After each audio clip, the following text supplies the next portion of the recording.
This is They Create Worlds, episode 113, Primordial Computer Game Industry. If anybody wants to find me,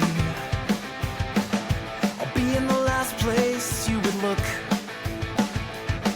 In a place where people used to be, a land that's called reality. You'll find me there.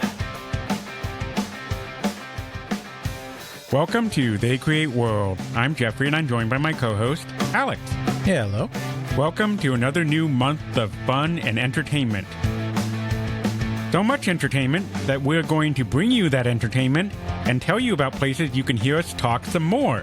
You always wanted that, didn't you? That's right. We've been a little busy over the past couple of months, mostly because I wrote a book. Everyone probably knows that by now that's listening to this, but we're going to tell you again anyway. They Create Worlds, the story of the people and companies that shaped the video game industry, Volume 1 from CRC Press, available at major online retailers. Because of that, we've branched out a little bit and talked to a few other nice people out there in podcast land. The first one that came out back in March was 42 Cast. A nice, interesting podcast. It's kind of a roundtable type podcast normally. Ours was a little bit different because one of the hosts is a fan of the show, and he was interviewing us about what we do on our show and what we do with video game history and all of that, so it wasn't quite their normal format. But it's kind of a roundtable discussion show where a rotating cast of hosts with interests in all sorts of fandom topics talk to a rotating series of guests about literally all sorts of fandom topics.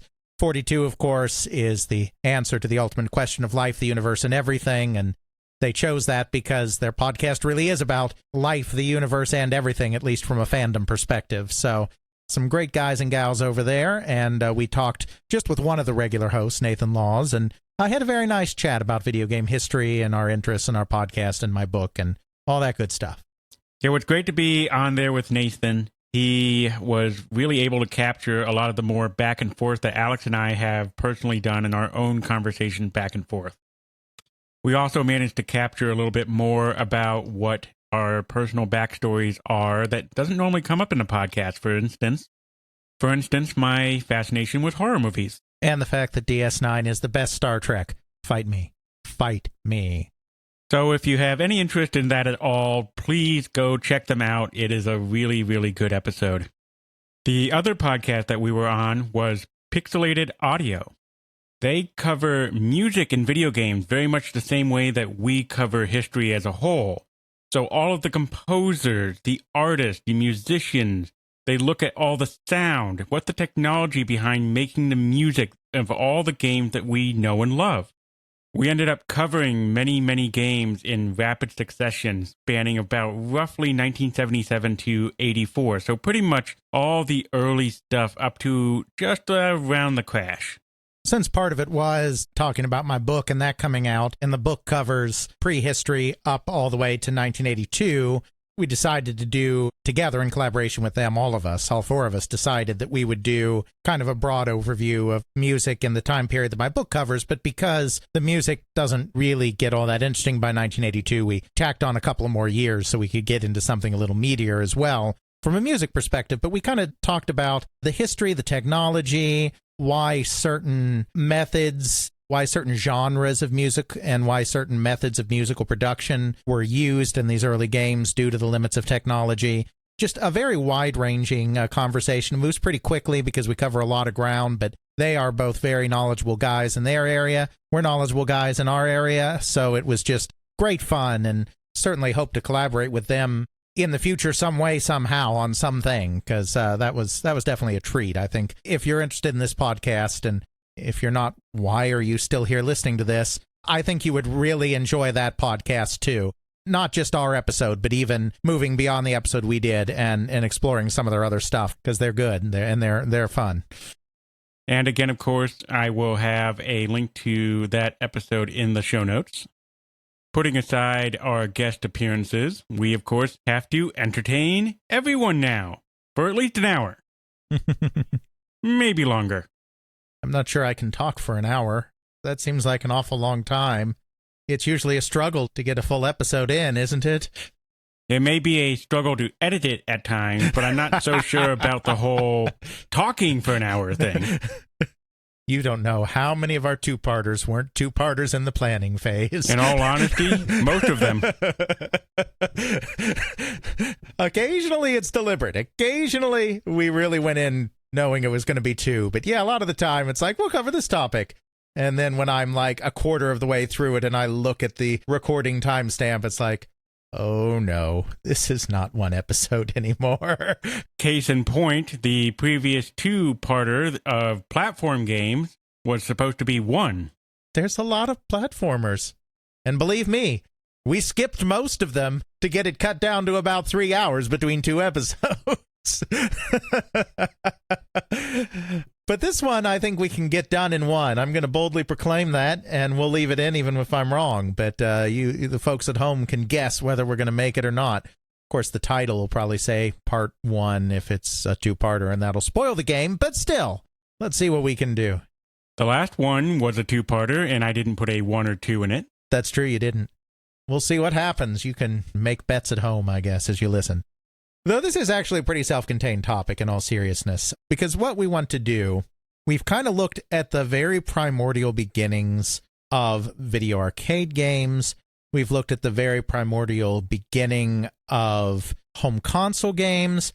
We've looked at the very primordial beginnings of games on computers, stuff being done in the 50s, 60s, and whatnot.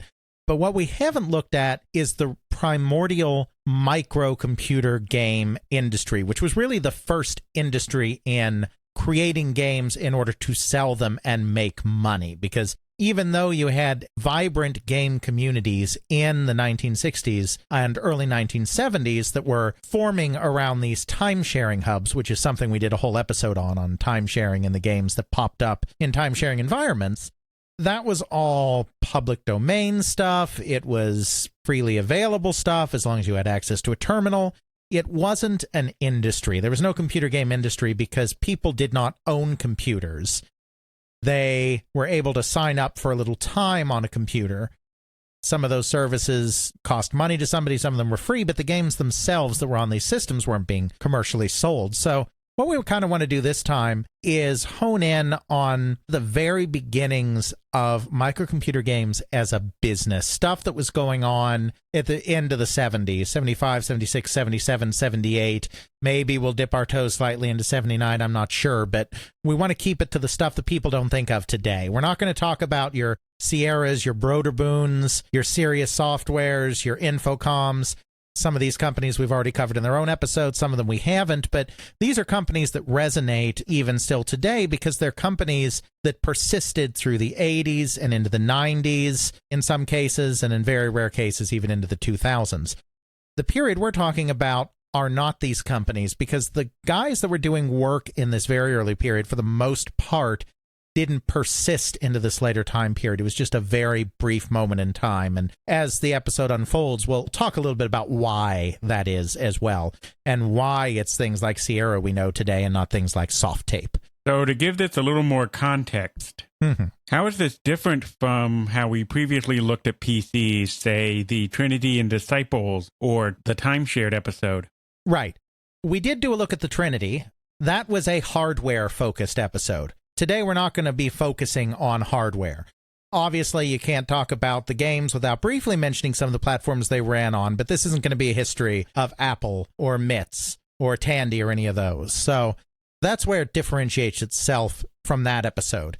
As for the time-sharing thing, this is, in a way, part 2 of that story, because we talked about how some of the very early classic games formed. We talked about your Star Treks, we talked about your Oregon Trails, we talked about your Hammurabis. We talked about some of the games that then did go on to be early microcomputer classics, but we were talking about them in the context of this creative, experimental, and sharing environment that was growing up primarily in college campuses and even in high schools. We weren't talking about then how this stuff got really commercialized in the 1970s. And so it's kind of a continuation of the time-sharing thing. Well, there'll be a little bit of overlap at the beginning, but we're going to get into some stuff that is actually brand new for this podcast. More and more, there's lots of overlapping, but there's still times where we can get to a subject that we've barely scratched the surface of, and wouldn't you know, this is one of them.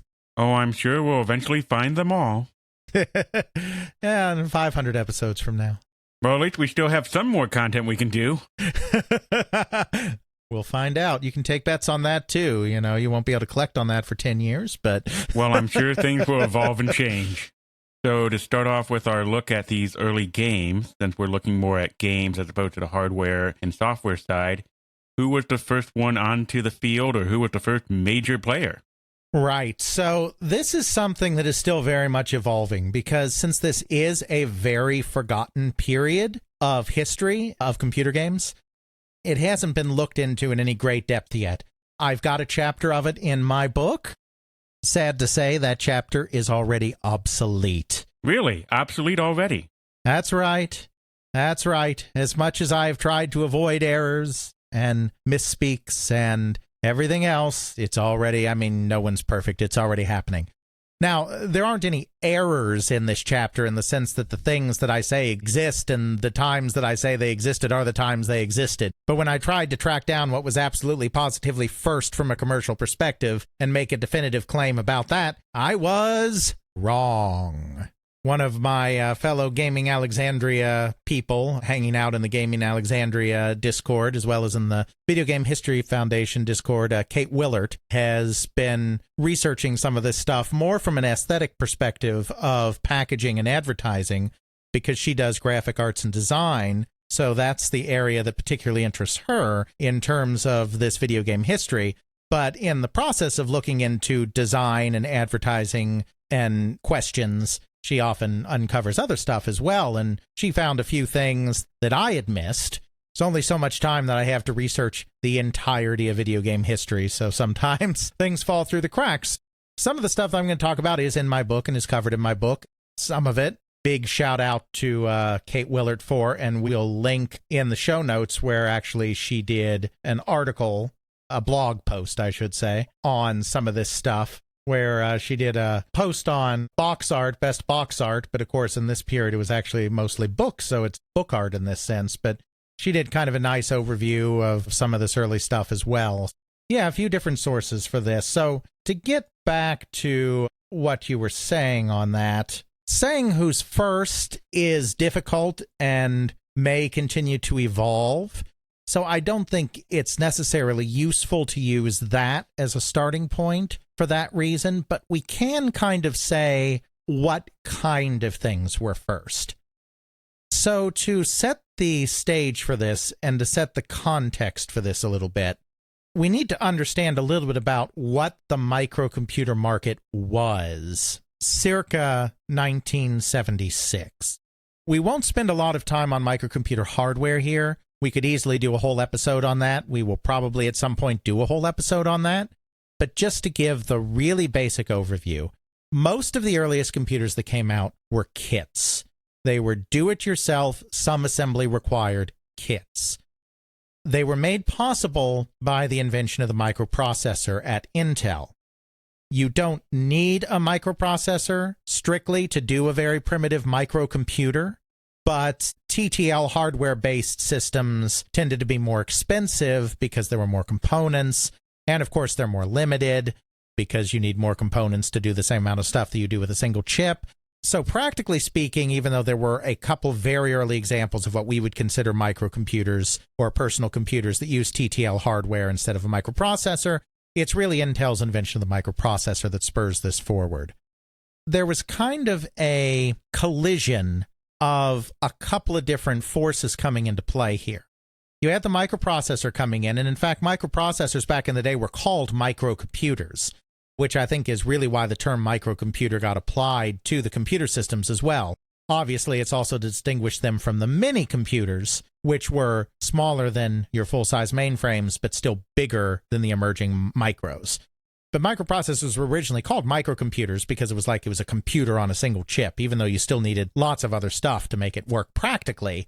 You had CPU, I/O, basic RAM and ROM caches, and power on a single wafer.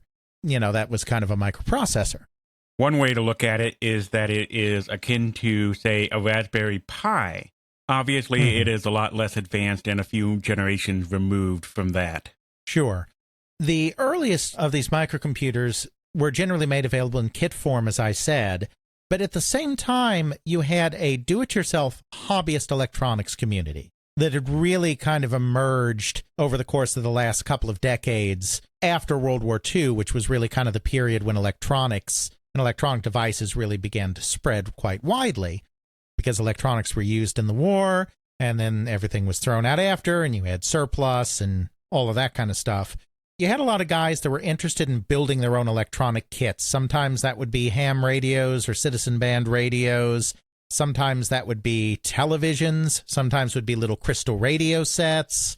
Any of these electronic devices they were very interested in. And there was a whole hobbyist community that was formed around this, and there were magazines that catered to them, like Popular Electronics, Radio Electronics, etc. They would have kits in them that you could build yourself. Sometimes they would be kits that you would buy. They'd come in a box from some small company somewhere. Other times it would just be, here's a list of parts. Go find them and build it yourself. Here's instructions for how to wire them all together. They were very much getting interested in the computer scene, first of all, really through time-sharing terminals, because we have to remember this was a period of time, going back to our time-sharing stuff, where there was a real belief that computers were going to enter the home, but they weren't going to enter the home in terms of you personally owning a computer, because that was ridiculous. But what you might own would be a dumb terminal, whether that is a teletype that prints out in paper or one of the fancy schmancy CRT terminals coming out, which would look very similar to what we would consider a computer today, except it would be incapable of independent operation because it would have no processing unit in it itself, hence why we would call it a dumb terminal. And then that would be hooked in via the phone lines to access the big, scary mainframe someplace else and do stuff. So there were starting to be kits for terminals, and there was starting to be more and more awareness of computers and computing, and there was starting to be this demand within the hobbyist communities for computers, because these small microprocessor-driven computers were kind of the latest and greatest electronic toy. You know, the MITS Altair was the first big famous one in 1975, really tail into 1974. It wasn't first. We're not going to go into the little fiddly computers that preceded it. If we ever do a hardware episode on this stuff, we will.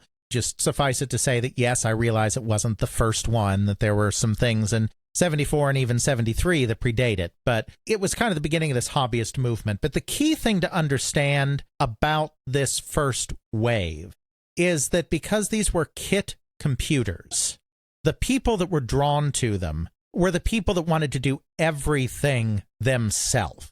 They didn't want a home computer to do word processing. These computers, in their very basic form, couldn't even do word processing. They didn't have keyboards. They didn't have monitors. You got a box. The box had switches. The box had lights.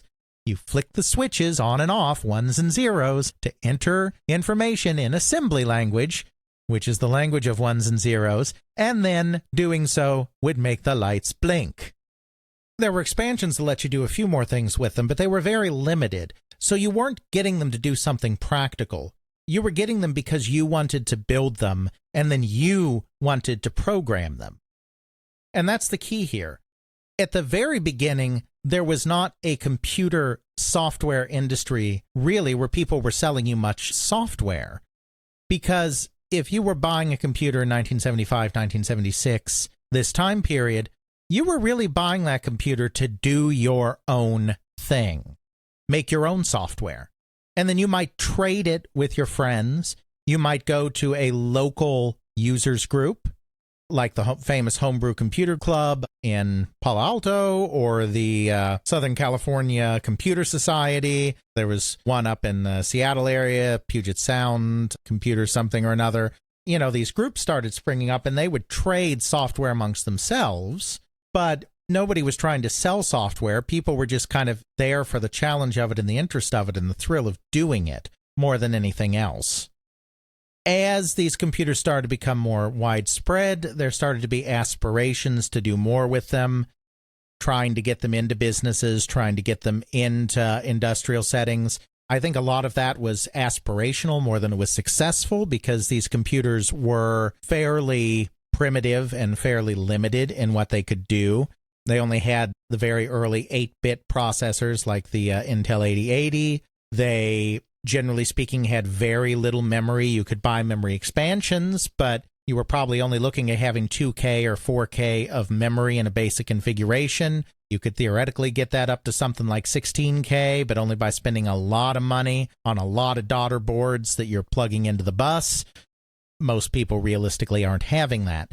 So it wasn't really much of a place to do much of anything commercial, both because of the limitations of the technology and the desires of the people doing this, which were very do-it-yourself kind of people. As there came to be aspirations to spread computing a little farther and wider, to try to get systems that were at least partially pre-assembled to the public. And you have to understand that pre-assembled in this days didn't mean the same thing as if you bought a computer from, say, HP. If you buy a computer from HP, you get a bunch of boards and a power supply that have already been nicely and lovingly inserted in a case. And then that case may have other disk drives and stuff also lovingly assembled and wired into the motherboard. And then it's going to come probably with a nice keyboard and a nice mouse. And if you sprang for the monitor, it will also come with a nice monitor that you just have to plug in very simply in the proper spot. What an assembled computer meant in 1976 was, good news, guys, you don't have to solder the chips onto the board. Yep. Remember all those issues you used to have just soldering things in soldering class? Well, you don't have to worry about that now. We pre-soldered everything. You just have to plug everything in right, and for the love of God, don't swap around the polarity on that power cord. Right. You still needed to find your own case and screw it into the case. You still needed to find your own keyboard if you wanted a keyboard. You still had to find your own monitor if you wanted a monitor. A fully assembled computer in 1976 terms is not the same thing as a fully assembled computer even in 1986 terms. That just gives you a sense of where you are. So you had kind of kits, you had fully assembled computers, and then you started at the tail end of 76 into 77 getting fully integrated computers. What we mean by that is, hey, here's a monitor, here's a keyboard, here's a case. They all fit together already. You don't have to source that stuff. You don't have to do it yourself. The Altair was kind of the beginning of the market for the kits. Then by early 1976, you're getting things like the Apple I computer, not the Apple II, the Apple I computer, that are fully assembled in the sense that they have the chips already soldered onto the board. And then at the end of 1976 and into 77, you're starting to get the first fully integrated computers that are both available as kits or pre-integrated fully assembled, things like the Sphere 1 and the Sol 20 computer. Throwing a lot of names at you. Don't worry, we'll do a hardware episode someday. It's more about the progression than it is about the individual computers. And then finally, you get the Trinity, which is really the beginning of more user-friendly, fully assembled, completely integrated computer systems. Now, I use those terms loosely. They are not user-friendly compared to what you would consider user-friendly today. There were even some things that weren't necessarily fully assembled on those, like the Apple II not having an RF modulator inside it because of FCC testing problems. So there's some caveats to what we're saying there when we call them easier and completely integrated. But that's kind of the progression in this time period, from kits to fully assembled to mostly integrated to fully integrated with the Trinity.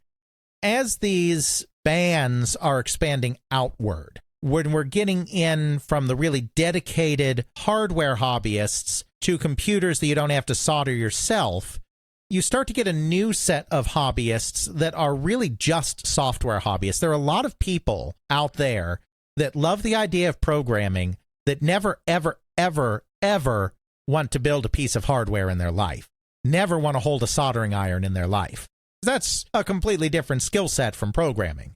Hardware engineering and software engineering are not in any way the same thing. Some people do both, but not everybody wants to do both, right, Jeff? Yeah, just take a moment to think about how varied the information technology field is. There are people who spend their entire lives focused just on database administration. Another subfield would be information assurance or information security. And even there's a lot of people who have different focuses. There are people who focus purely on vulnerabilities of software. There's people who focus on the vulnerabilities of hardware. There are people who look at physical security and social engineering, and they're called pen testers. They will physically go out to sites sometimes and just try and figure out, okay, how can I trick the guard to let me in? What do people just leave around that lets me get into some sort of secure area?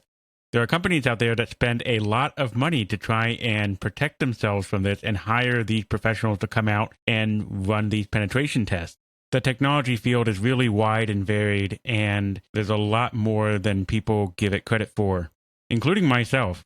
Absolutely. And even back in that day, while things weren't nearly as specialized as all that for obvious reasons, there was a divide between hardware and software people. So as you got into the next wave of computers where you didn't have to solder so many things together, just have a good time, you got more and more people that were interested in software. So you started to get more software made available and more people being interested in acquiring software, not necessarily making their own software and trading it sometimes with other people.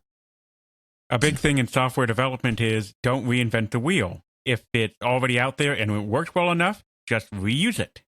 This is also how Linux works. It builds upon itself with a whole bunch of little utilities and other little programs that are designed to build on top of each other. However, if they're not designed well or integrated well, then it's not going to allow you to have a well-working system. This is often how dependency hell comes about. Kind of the first games that started to appear, there were a few different sources for these. First of all, I told you how the Altair was very limited with its switches and blinking lights. Well, it did have expansion capabilities, as I kind of hinted at a little earlier. You could plug other boards into it. It had a 100-channel bus that you could plug additional circuit boards into in order to give the computer more memory or different functionality. So it wasn't long before there were some graphics boards that were created for the system so that you could actually plug your Altair into your TV set. Nobody really had monitors at this point because the monitor industry basically didn't exist yet. But you could plug into your television. It could generate images just like a computer monitor can today, even color images a lot of the time. The first of these was put out by a company called Chromemco, which was founded by two of these do-it-yourself hobbyists, Roger Mellon and Harry Garland, who contributed a lot to the hobbyist magazines, and they became aware of the Altair very early because they contributed to Popular Electronics, the same magazine that the Altair was first unveiled in and made available for order through. So they saw it very early on, and they had been already working with camera technology, trying to interface cameras with computers.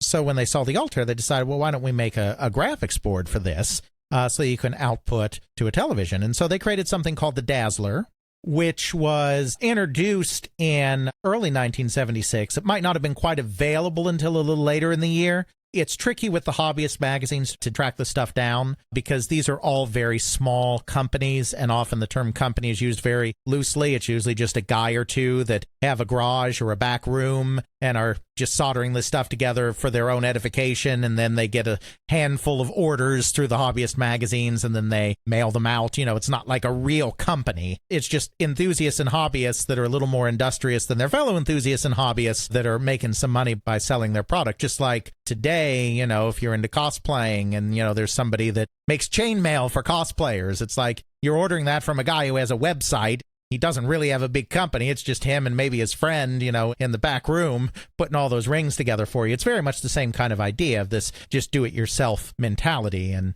very Etsy, very Pinterest, just with 1970s era electronics.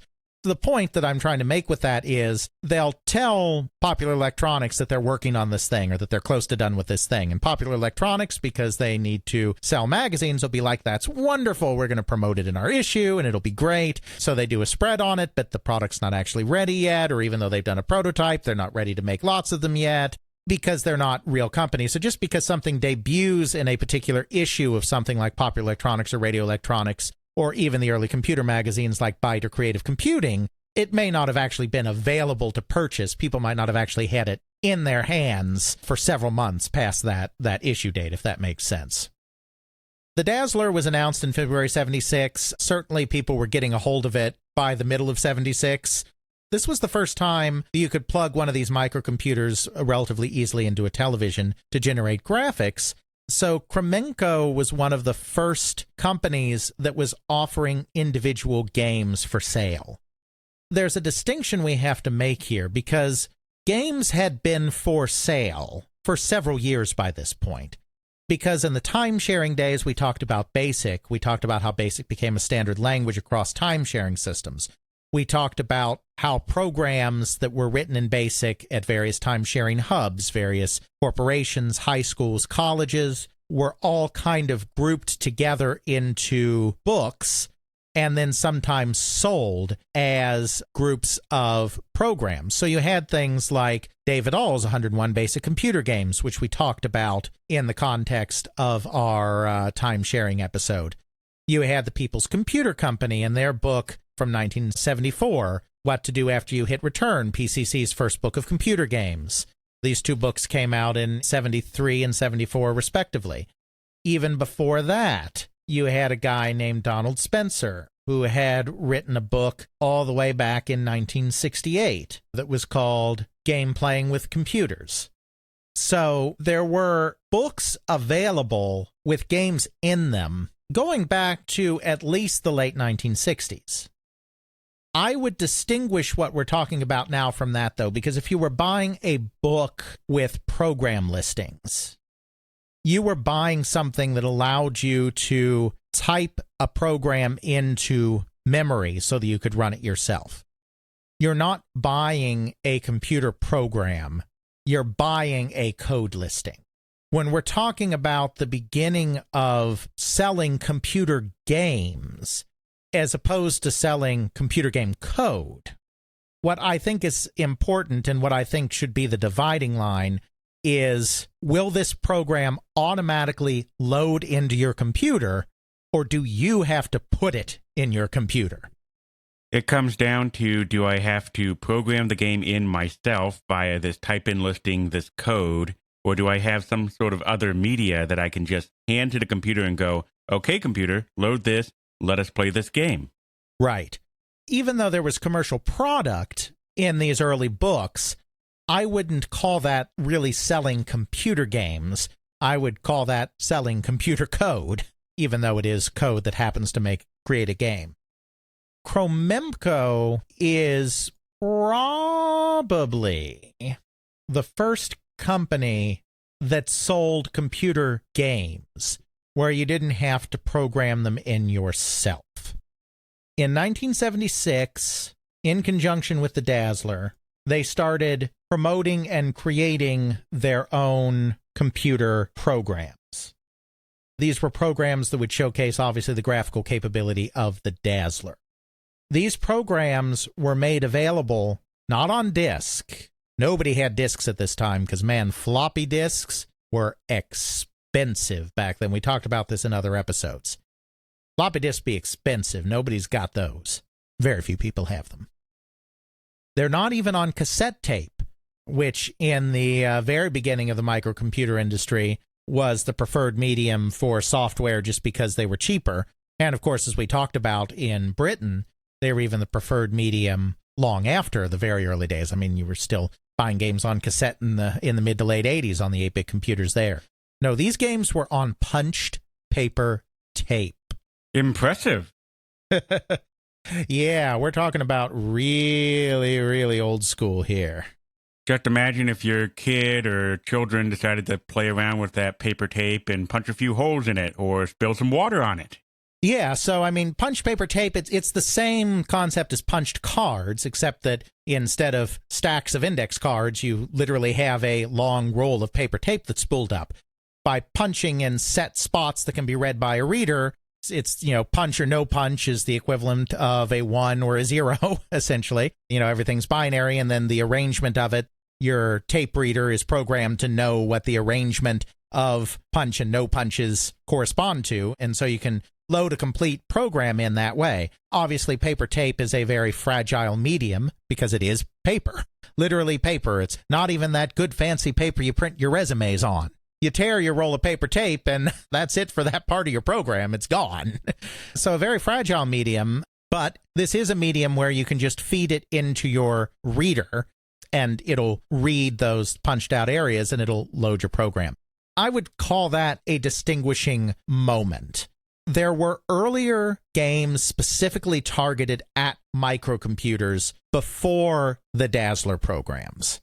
And that's another weird distinction, right? Because of time sharing and because people did have access to time sharing terminals, there were computer game products being sold in book form before there were microcomputers. Because BASIC became a lingua franca and because a little company, very literally at this point, a little company made up of two people called Microsoft, put out a BASIC for the Altair very soon after the Altair appeared. The Altair could understand BASIC. You could program in BASIC on the Altair so long as you got Microsoft BASIC and loaded it into memory. And that was made available on paper tape as well, so you could theoretically put it in yourself by manually flipping switches on and off. But if you had a paper tape reader, you could also run it through that way as well. As long as you had BASIC installed in your Altair, you could play all of these programs that had already been marketed to time-sharing individuals. So David All's 101 Basic Computer Games, PCC's What to Do After You Hit Return. All of this was available for use on the earliest microcomputers, which is why programs like Hammurabi and Star Trek and Lunar Lander and all of this stuff that we talked about in our time-sharing episode also became some of the very earliest games people were playing on home computers. Hunt the Wumpus, another big one. Those were for anyone using BASIC and had originally been targeted people with terminals. So they weren't specifically in the beginning at that time marketing to home computer users. I mean, they very much were later on when microcomputers became widespread. That's kind of the first distinguishing point. Those things all count as computer games. They all count as computer games for sale. They all count as computer games that you can play on microcomputers, but they were originally made for something else. Then in the in-between area, you have a company called Selby.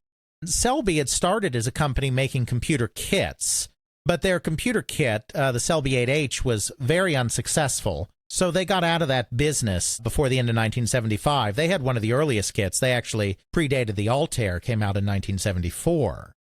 But that didn't work out too well for them, so they ended up going into software instead. And they did something that was kind of interesting. They released their stuff in books as well, but they released their stuff in books that were targeted at specific microprocessors. So rather than releasing a book of basic programs, which is the thing that All and the PCC and all these other guys were doing, they were actually releasing games in assembly language for you to enter in yourself in assembly language. That sounds like a long, tedious, and complicated task. Apparently some people used to find that kind of thing fun.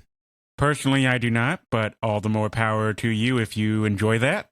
So, in this sense, we could say that probably the first computer games aimed directly at microcomputer users were two products that Selby put out in early 1976 in book form. The first one was called Selby's First Book of Computer Games for the 8008/8080. So these were specifically for the Intel processor because, of course, they're in assembly language, which means that they only work for the specific computing setup that assembly language is for. In this case, the Intel 8008/8080, because they were compatible with each other. It's the same basic architecture, that x86 architecture that continues to be used today. So they made this book of games. It's a humongous book. It's not War and Peace or anything, but it's over 100 pages long with exactly 3 games in it. As I said before, assembly language is long and tedious. Yeah, exactly. You know, these were pretty simple games. One was called Space Capture, another was called Hex Pawn, and then a Hangman game was the third one. You know, just these kind of simple games. They released a second book. This book only had one game because it was a slightly more complicated game, which was Selby's Galaxy game for the 8008/8080. This was Star Trek, essentially. You know, the names have been changed to protect the innocent and prevent being sued for copyright infringement. But Galaxy game was essentially the classic mainframe Star Trek game balance power to weapons, engine, shields, find all the ships, destroy all the ships, don't run out of power, don't get destroyed. That standard format. These may very well have been the first computer games specifically targeted at microcomputers. And you know they were targeted at microcomputers because they were written in the assembly language of a microprocessor. That's not going to help anyone who has a dumb terminal trying to hook into a time-sharing system, like 101 Basic Computer Games would work.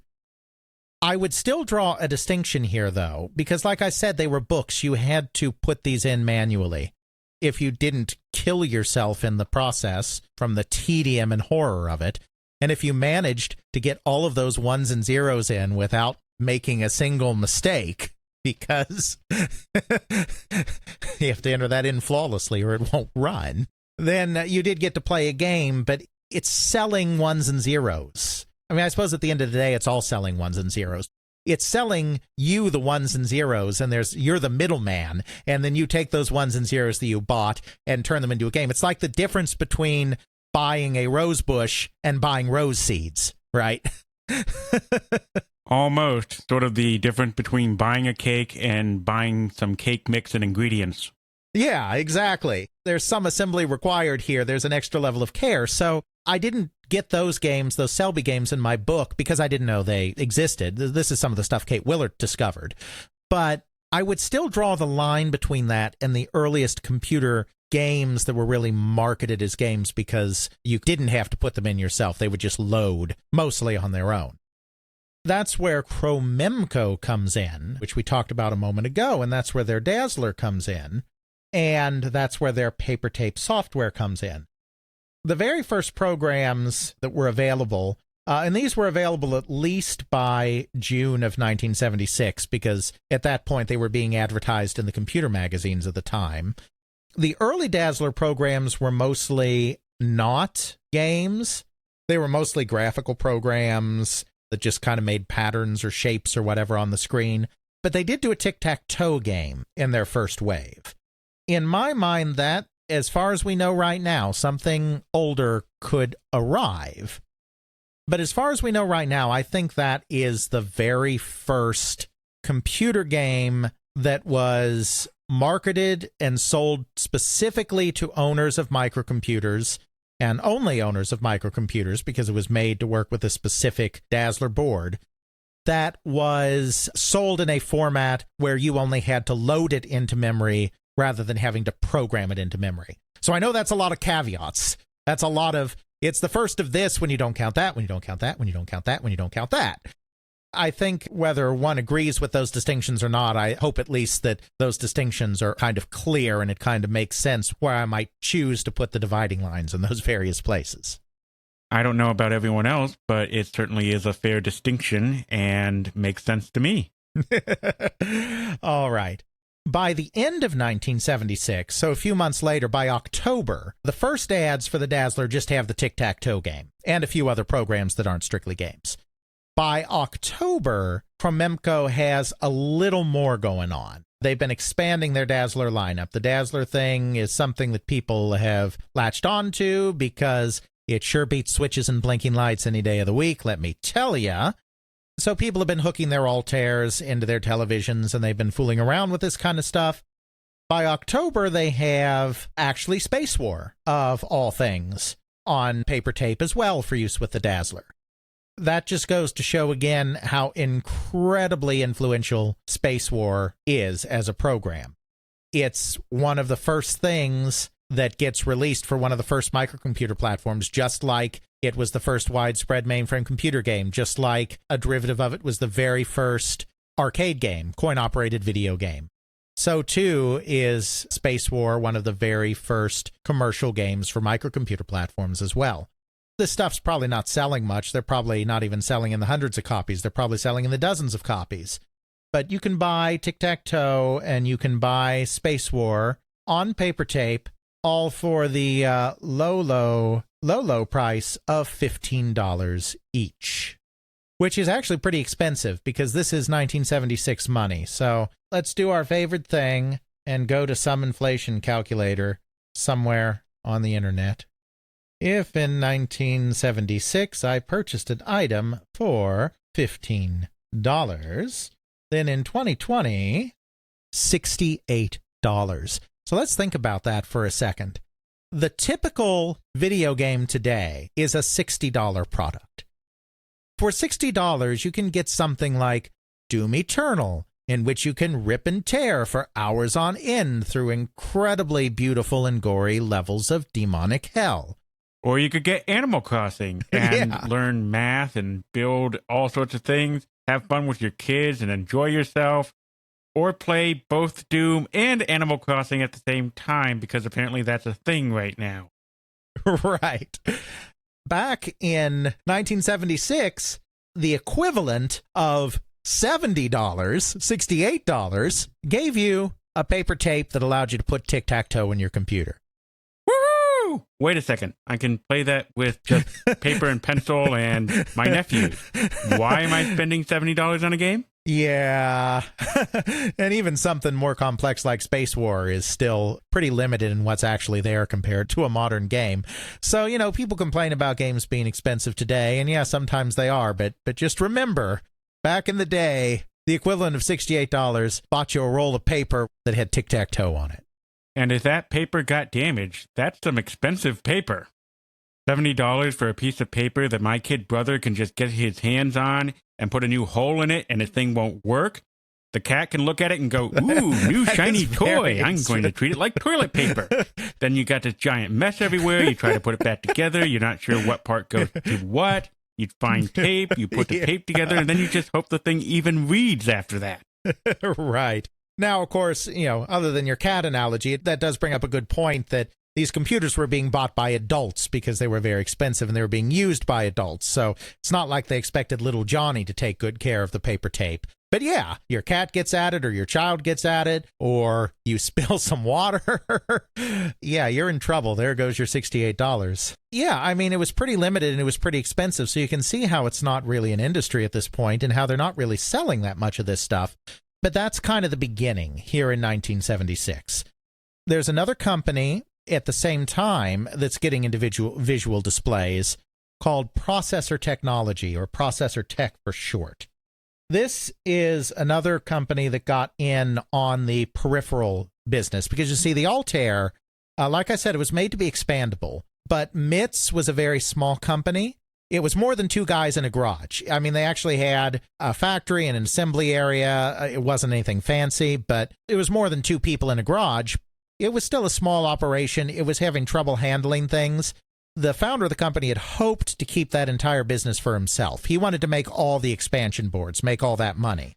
But his operation was so slipshod, was so difficult to get going, that they were barely able to keep up with orders for the computer itself. And when they got into the boards, they were often faulty. They didn't work right, manufacturing problems. They're not really a professional company. So that left the market wide open for all these other guys to get in. That's why you get a company like Chromemco making the Dazzler. Chromemco was actually authorized because at that time, MITS was not making a graphic board and they knew each other through Popular Electronics, so they were kind of buddy-buddy, and it was fine. But most of the companies that got in were unauthorized. It wasn't illegal. MITS was hoping that they would get that business, and it didn't work out that way. So you got a lot of these companies making hardware. Most of them are just making memory boards or I/O boards, input-output boards for other peripherals like tape readers or disk drives or that kind of thing. You only had a couple of these guys doing graphics. Chromemco was one and Processor Technology was the other. Processor Technology created something called the Video Display Module 1, VDM1 for short, that was like the Dazzler, something you could plug into an Altair and then you would be able to display graphics on your television. It was a little more limited than the Dazzler, but the same idea. And then after they did that, they actually created their own computer, which was the Sol 20, which I mentioned briefly at the top of the episode here. And the Sol 20 was one of the very early of these, not just fully assembled computers, but also fully integrated computers with a keyboard and a monitor and all of that. You could buy it as a kit. People that liked fooling around with kits could buy a Sol 20 and solder everything themselves, but they also made it available as a fully assembled computer as well. The Sol 20 was very briefly one of the hottest computers on the market. They sold about 12,000 of them altogether, somewhere between 10 and 12,000. It's hard to get perfectly accurate figures for stuff in this period of time, which was very good for a kit computer. It was very quickly overshadowed by the Trinity, because the Trinity were even more sophisticated, were even more user-friendly, were just more everything that people kind of wanted. So the Sol 20 kind of faded away. By 1979, it was pretty much done. But it was one of the first computers that people bought that really had that monitor and the keyboard literally right out of the box. I mean, monitor capability, you're still talking about generally plugging it into your television, but the computer had output, had video output already in it without need to buy an expansion board like you did for the Altair. So the Sol 20 was the other kind of early computer that started to have some games on it because it had a graphical capability, and the company was trying to push it beyond hobbyists because they were selling it fully assembled, not just as a kit. So we had Krememco with Tic-Tac-Toe in June 76 and Space War in October 76. And then they put out some other games, into early 77 and whatnot as well.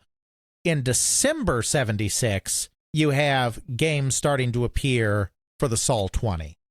And the first two products that came out there before the end of 1976 were a series of games created by a hobbyist named Steve Dompier for processor technology. In December 1976, they released something called the Game Pack 1. The Game Pack 1 was available on paper tape, just like the Krememco games, but it was also available on cassette.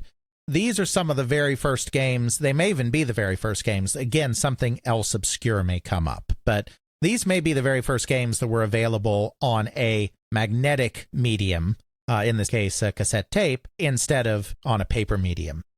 They had something called Game Pack 1 that they were advertising by December 1976 that had several games written by this guy, Steve Dompier. Probably the most interesting one of those was something called Target. It was a really basic target shooting game. You have a gun battery at the bottom of the screen, you have alien ships that are flying down from the top of the screen, and you shoot at them. This is pre-Space Invaders. It's not a Space Invaders clone, and it's not Space Invaders style. Because it's target shooting, they're not shooting back at you and you're losing lives and all of that. This is a pre-Space Invaders world where the shoot-'em-up didn't exist yet, but it's a very basic target shooting game. I wouldn't be surprised if it was inspired by some of the basic target shooting games appearing in video game arcades at the time, though I don't know that for sure. I don't really know anything about Target's creation. And the display for the Sol, these are pretty primitive displays because you don't have a lot of memory for screen memory. So this game was actually just character-based graphics. So your spaceship was an arrow. The ships were alphanumeric characters. So the letter A would come flying towards you, or the asterisk would come flying towards you, or whatever. And that's what your little arrow had to shoot down. So the graphics are very primitive, the gameplay is very primitive, but it's still kind of the beginning of something. Their prices were comparable. For the paper tape, sold for $14.50. But the cassette tape, because that's an easier and cheaper medium to work with, you could have that for just the low price of $9.50. Ooh. $9.50. So $43.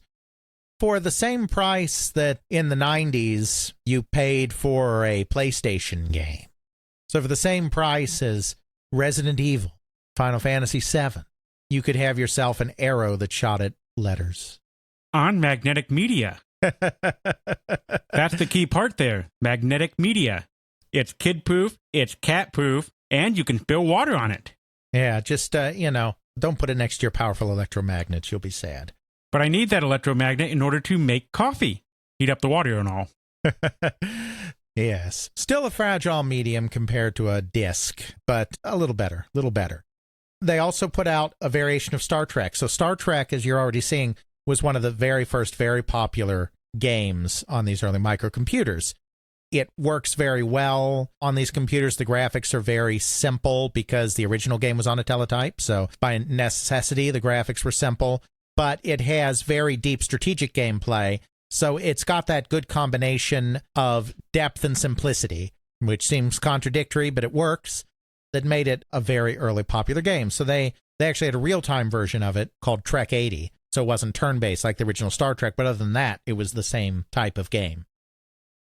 The final kind of major development in 1976 was the creation of the first computer game that came from a software company rather than from a hardware company, which is kind of an important distinction in and of itself, because just like in video games at the beginning here, software is seen as ancillary to your hardware, and that was true in the computer industry going way back. I mean, you bought an IBM computer system. Well, actually, you leased an IBM computer system because they didn't let you buy them, but you leased an IBM computer system. And because you were nice enough to lease an IBM computer system, they threw in all the software, because software was not seen as the valuable product hardware was. Now, by the mid-1970s, that had changed. There was a computer software industry by the 1970s. You still got a lot of your stuff from the company you bought your computer from in the mainframe space, but there were third-party database software, particularly companies. Digital Equipment Corporation, for its many computers, never really cared about software, so there was a whole ecosystem supporting that. But the idea of separate computer software in the hobbyist market, where everything was do-it-yourself, was still kind of a new and even a little bit foreign concept.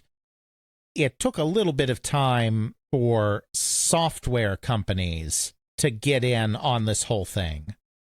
But the first real software company was probably an organization called Personal Software, which became most famous for VisiCalc. They're the company that published VisiCalc. But pre-VisiCalc, their first real hit program was a game called Microchess. Microcomputers and chess. And I don't have to put in a bunch of assembly language? Yes. Microchess was created by a guy named Peter Jennings. He was British, but he had moved to Canada when he was young, and so he was essentially Canadian, even though he was British-born. He started tinkering around with computers at a very young age. He learned Fortran in junior high school and was planning to become a physicist. But after the moon landings, when NASA was cutting back and the government was cutting back on scientists, he decided that that probably wasn't going to work out for him very well, so he went and got his MBA instead. He was interested in computers for a long time. He had worked with computers in high school and college. When the early microcomputers came out, like the Altair, he didn't buy in, basically because they were too expensive. An Altair was $595. And that was for the basic system without expanded memory or peripherals or anything else. So let's plug $595 into our fancy calculator and see what that was in 1975. I'm going to go with around $10,000. Not quite that bad. That would have been mini computer territory. But $2,854.62. I don't know about you, but I wouldn't even really pay that much for a computer now.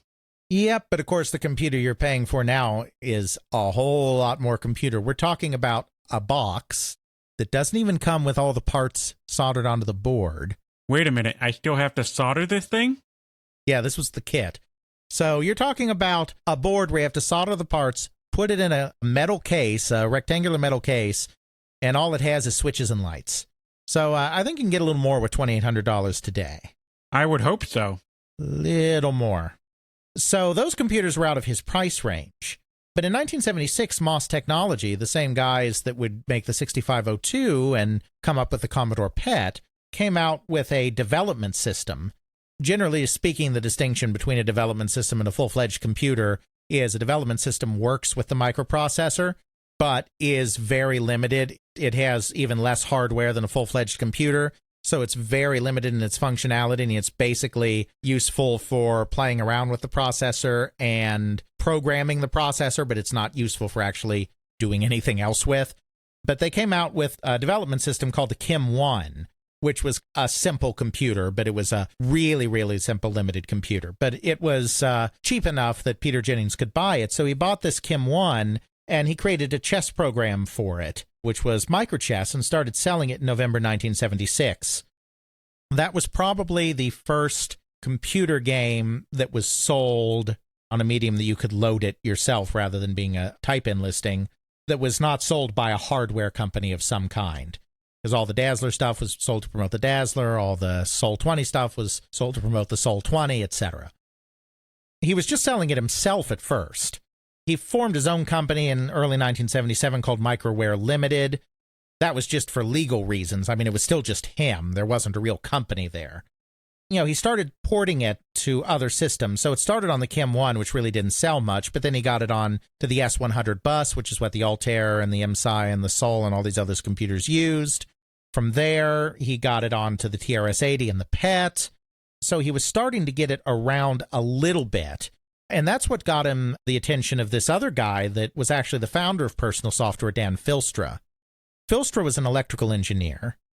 He met one of the contributors to Popular Electronics, this hobbyist magazine we've mentioned before that the Altair was introduced in, and the Dazzler was introduced in, and the Sol 20 was introduced in, a guy named Carl Helmers, who was a regular contributor.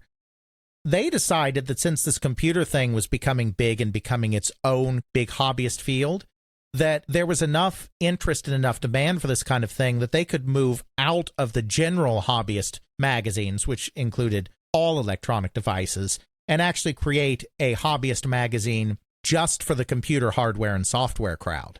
So they joined together to found Byte, which was the very first computer magazine, as far as I know.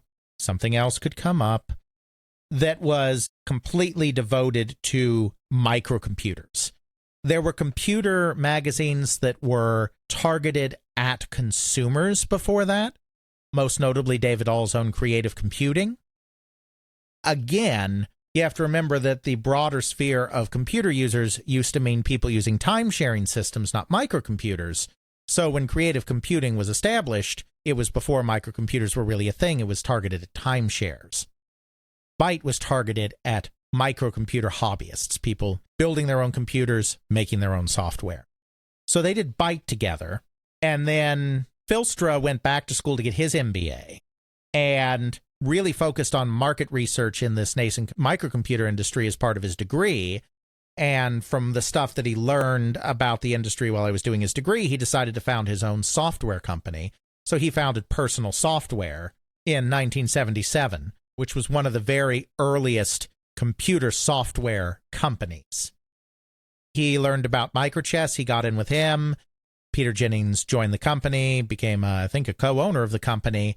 They released microchess, and they got their big break because Radio Shack took it. Radio Shack did the Tandy, which owned Radio Shack, did the TRS-80 computer, which was available in Radio Shack stores. The thing about Radio Shack that set it apart is that Radio Shack was everywhere. They were all over the place, sort of like how you see fast food places all over the place in the United States. That is very much how Radio Shack used to be. Yeah, and it was all throughout small town America, and that's a big and important distinction, because the early computer stores that were popping up, they were popping up all over the country. They weren't just in Silicon Valley or California.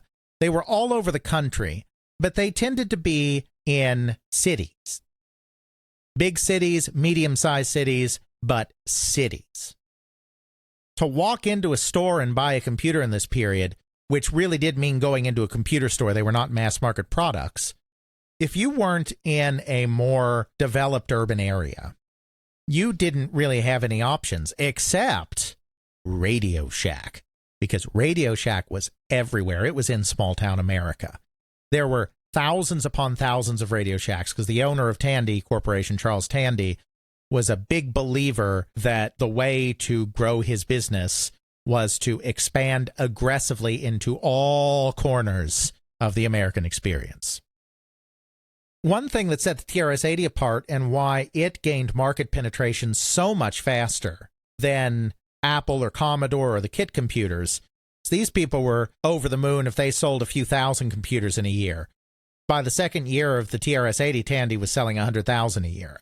You know, it was literally an order of magnitude greater than what anyone else was doing, and a big part of that is because they were everywhere.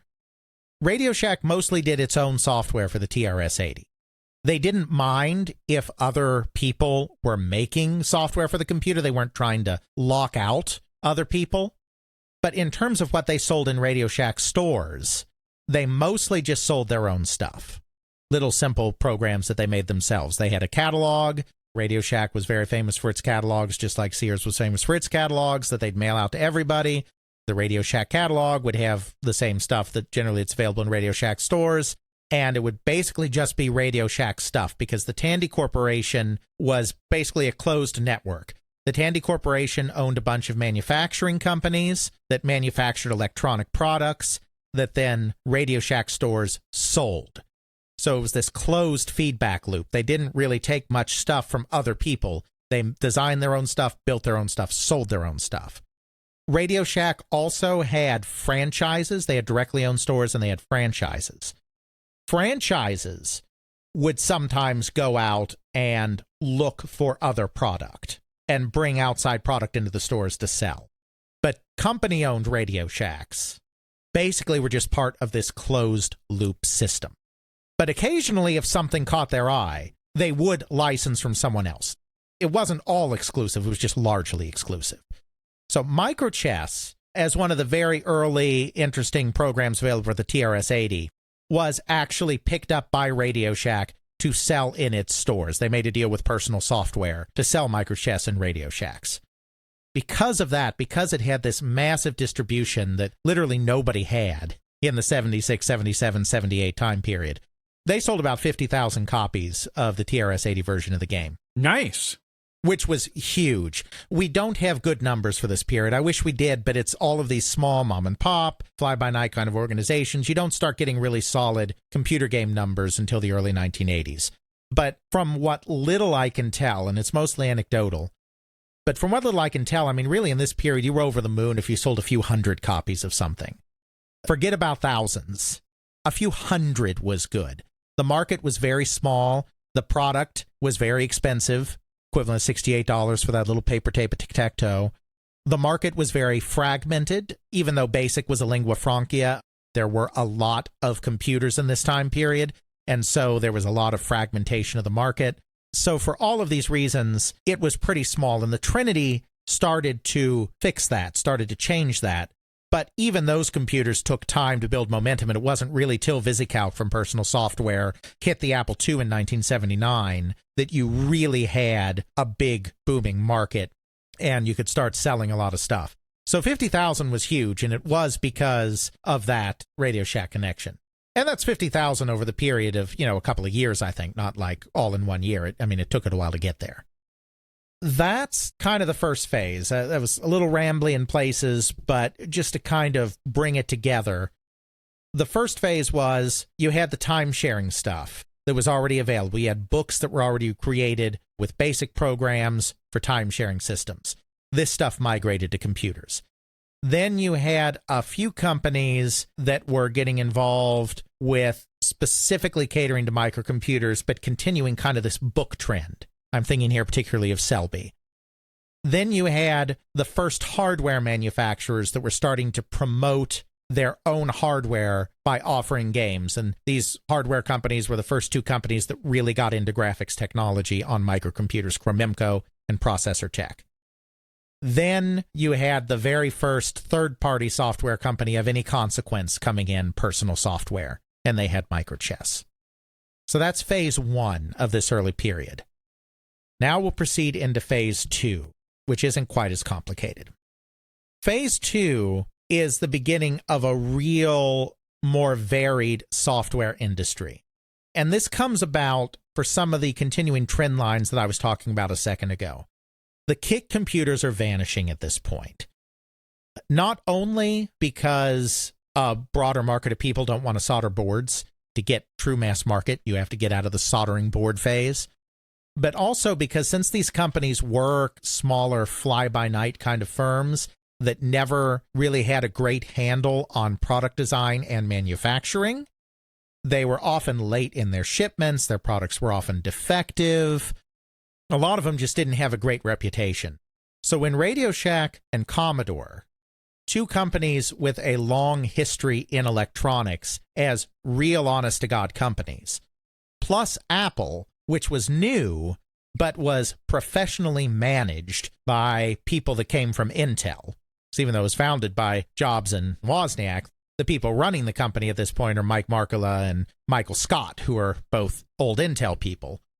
these companies naturally take over the business, not only because they have a more accessible product, but they have a reliable product that you know you're probably kind of sort of going to get. I mean, in the beginning, they were back ordered just like everybody else, but, they sorted out their issues and they were just more professional. Now that hardware is really no longer the focus anymore, because people are buying computers like the TRS-80 or the Apple II that are fully assembled, fully integrated with most of their parts, et cetera, you're really getting into a software phase. You're getting a market that's expanded enough that you're getting more interested software people coming in. But you're also getting a broad enough user base that this isn't just the software hobbyists that are making their own programs, that like typing in programs, that like trading programs amongst themselves, but you're getting another wave of people that really are more the general public. As we said, you still have to be a little tech savvy, a little not afraid to interact with technology, because there's no start button in that bottom left-hand corner. There's just a blinking green cursor. You are talking about people coming in now that really aren't even necessarily interested in type-in listings. They're like, okay, I've heard these computer things are the future. I've got one. Give me something to do with it. So what you have is the second wave starting to cater to the third wave. And what I mean by that is you get the first companies that are founded by software enthusiasts that themselves were making their own programs, trading their programs with other people, collecting programs out of magazines, et cetera. They're starting to say, like, okay, there's these other people getting involved in this. There are these other people interested.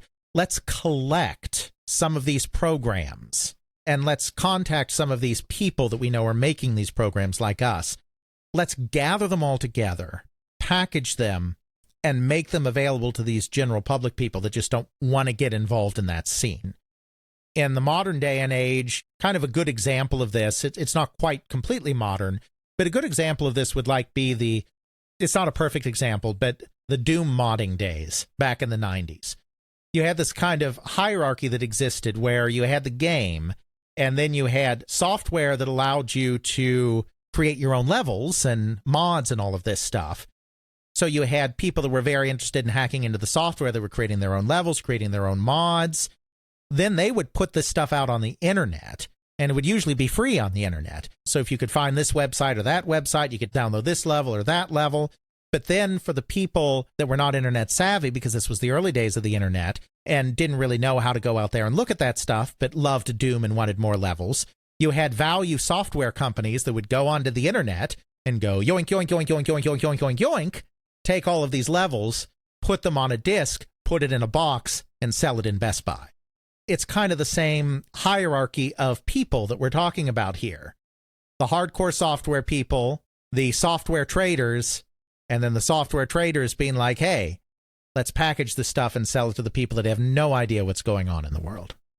And I don't mean that in a scammy way. I just mean that you're reaching an audience that isn't quite savvy enough to find these programs on their own by doing type-in listings or going to computer club meetings, et cetera, et cetera. It looks like they are geared towards the general population as far as computers go. The general population goes, oh, I heard about these computer things. That's awesome. Great. Let's go get one. What the heck am I going to do with this thing? No, I don't have time to go and learn all this stuff. I have to take little Johnny to soccer practice or whatever. I don't have time to go to user groups, meetings, whatever, learn all this stuff, read, figure out the technicalities of stuff. Then I find this company out here that's willing to sell me a tape, and I just put it in my computer and I type load tape, and then fantastic, it loads. I have a game, I have my program, I have whatever I want. That's much more accessible for people. Right. So there were two kinds of companies that were involved in this. The first were the computer magazines themselves. And this was particularly true of Creative Computing, which we talked about before. That was David All's magazine that he founded in 1974 to cater to home computer users. At that time, it meant time sharing, but very quickly it meant people that had microcomputers in their home as well. And then there was a magazine called Soft Side, which was one of the very first magazines dedicated to the TRS-80 after the TRS-80 came out. Both of these magazines were catered to a general audience. They were both magazines with the philosophy of, let's demystify computers for everybody, let's get everybody involved. Some of the articles might have still been very technical because they also want to grab that core audience as well. Particularly creative computing, it's as much about educating people as to the potential of computing as it is to cater to a hardcore audience. Both of these magazines, they had type-in listings, as did many other magazines at the time. There are so many magazines popping up in this period. You have Byte, you have Kilobaud, Southern California Computer Society ends up creating a magazine which becomes Interface Age. There's a lot of magazines. But what these two magazines start to do is, in addition to having type-in listings and articles, they create software labels where they compile some of the popular programs on cassette tape and then sell those cassette tapes. Softside had something that they called the TRS Software Exchange. They called it an exchange, but it wasn't an exchange. They were selling stuff. That obviously was only TRS-80 programs because that's their market. And then Creative Computing had a label as well where they sold stuff. So they sold a lot of these common games. So this is, again, how some of these time-sharing games permeate, because you could get Hunt the Wumpus this way. You could get Star Trek this way. You could get Hammurabi this way. All of these classic games. And they also took solicitations from people out in the world. Softside, for instance, was the starting place for Scott Adams, who later created the company Adventure International. Scott Adams was one of the first guys to do adventure games on microcomputers. His game Adventureland in 1978 was most likely the first microcomputer adventure program, taking the adventure concept and scaling it down so it would work on a microcomputer. And he got his start by submitting that program to Softside, which then sold it through the TRS Software Exchange. Now, he got royalties from it. They didn't just steal the program from him. He then got a cut of the profits. And then a month or so after he started selling it through Softside, he also started selling it through Creative Computing. So this was an early outlet for some of the very earliest important programmers to get their games out there. Another guy that was very popular in Softside, very prolific in Softside, was a guy named Lance Miklas. He never turned computer games into a full-time profession like Scott Adams did, but he was exposed to computers and computer games while working for a public broadcasting station at a university in Vermont.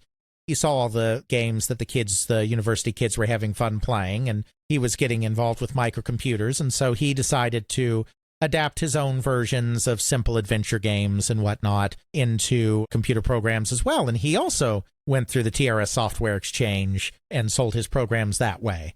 These magazines served as one of the first outlets. And, they were published games because they had their own logo or label on the cassette, and then the cassette had these specific games on it. It wasn't just like you got a blank generic disc that had a bunch of pirated games on it or something. These were real publishing operations.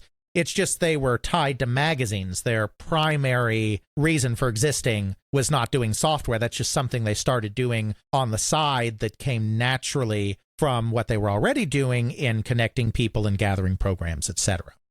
That's one side of it. The other side of it is there were a few companies that were started by some of these software collectors that I was talking about. These are the kind of people that are really dialed in. They're reading all the computer magazines.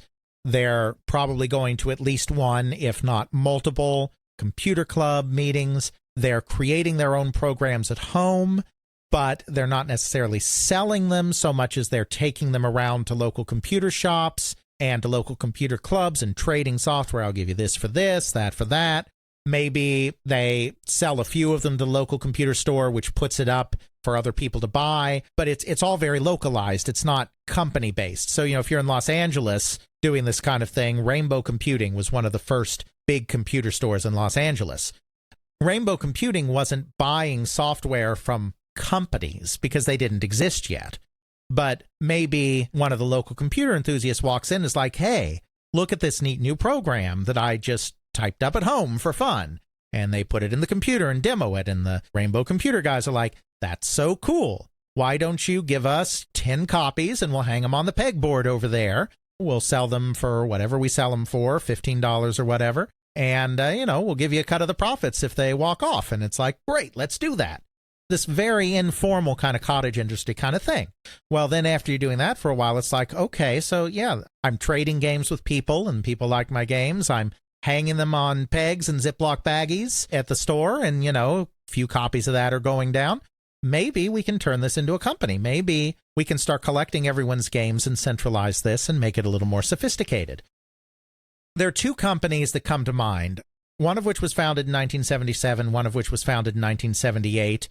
Neither one was probably selling anything before 78. So just to give us kind of the time frame here, we're moving from this very early stuff going on in 76 and 77 into the kind of stuff that's going on tail end of 77, beginning of 78. The first of these companies was a company called Soft Tape. Soft Tape came together in a kind of roundabout way. Like I said, these first guys, they weren't necessarily thinking of software companies. This is what makes them different from the guys that come just a couple of years later, like Online Systems and Broderbund, is that they almost kind of fall into this accidentally rather than making a more calculated attempt to create a company. There was a guy named Bill Smith. He was one of these do-it-yourself hobbyists who read Popular Electronics, this magazine that keeps coming up over and over again. He saw an article about building an S100 computer. I don't know if it was an article on the Altair or one of the ones that came after.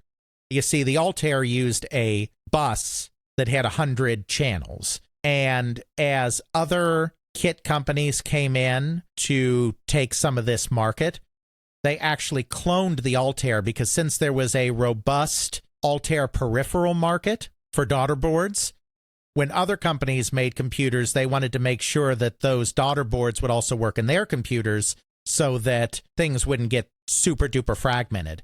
So the Altair bus actually ended up becoming a standard. It was not proprietary. It was not patented. It was not kept a secret by Altair. So when I talk about the S100 computers, what that means is that's any computer that used the 100-channel bus that was pioneered by the Altair. So he saw an S100 computer kit and decided to construct one. And he had a friend named Dave Mosher who was also kind of interested in this, and they built one of these computers together. So as I told you, oftentimes these computer kits, you're talking about a board and the chips that go on the board. You're not getting necessarily much of anything else with that computer. So Smith and Mosher decided to go into business with a plexiglass case of their own design for the MSI computer, which was one of the more popular Altair clones. And then they expanded from that to also create cases for other computer brands as well. So they were in the hardware business at first, doing these plexiglass cases. But you see, Mosher, he was in aquarium supplies, which is presumably where they got the whole idea of doing plexiglass cases to begin with, because similar to the aquarium stuff he's already doing. So he knew another guy in the aquarium business named Gary Koffler. And Gary Koffler had gotten into the Apple II. And Gary Koffler was trading software with local Apple II groups and met up with and really hit it off with another guy trading games in the same circle named Bill Depew. It's these strings of coincidences where this guy knows this guy knows this guy, and then Smith, Koffler, and Depew decide to get together and create their own company to sell hardware and software for the Apple II, and they establish a company called Softtech. They learn that Softtech is already taken, so then they change it into Soft Tape. They took a kind of different approach because, remember, this is a period of time when the value of computer software on microcomputers is not well established yet. People don't really understand what the value of that product was. So at this point, they didn't feel like they could just sell computer games nationally, the way we think of selling games today, where you create a game, you press that game into a bunch of DVDs, back in that day it would be cassette tapes, of course, and just send it out there into the world. So rather than do that, rather than put out individual games, what they did is they created modules, each of which had 3 or 4 games on them. What you did is you paid a $20 membership fee. It's a little like a Book of the Month Club, except you weren't obligated to order something every month. You paid a $20 membership fee, and that entitled you to buy any module that you wanted for $2 a piece. So these are pretty reasonable prices when you consider that you used to get tic-tac-toe for $15 just like 2 years before this. Now, yeah, you're putting in a lot of money up front, $20 just to get your foot in the door, But then you can buy a cassette tape that may have 3 or 4 different games on it for just $2 after that. So at the end of the day, you're effectively paying about a third the price for a game. Right. And again, it's just because they didn't quite realize the value of computer software yet. They didn't think they could just say, introducing this amazing new game, give us $10 for it. They felt they had to do kind of this system.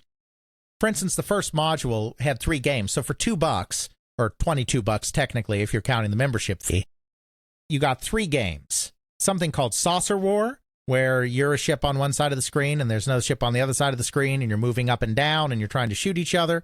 Then there was a game called Digital Derby, which was just a horse race betting game. So, you just pick who you think's going to win and then it runs itself. You're not actually controlling the horses. Both of those were by Bill DePue. And then the third game, a more interesting game, was created by an outside author named Gary Shannon. And this game was called Advanced Dragon Maze. It was a maze game where basically you have to get out of a maze while a dragon's trying to catch you. I want to emphasize something about these games, though, and this is going to be true for a lot of what we're talking about going forward here. These games are on the Apple II. The Apple II is a graphical computer. It has a bitmapped screen. That's good.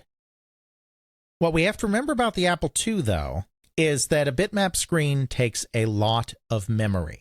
And early Apple IIs only had usually 4 to 8K of memory.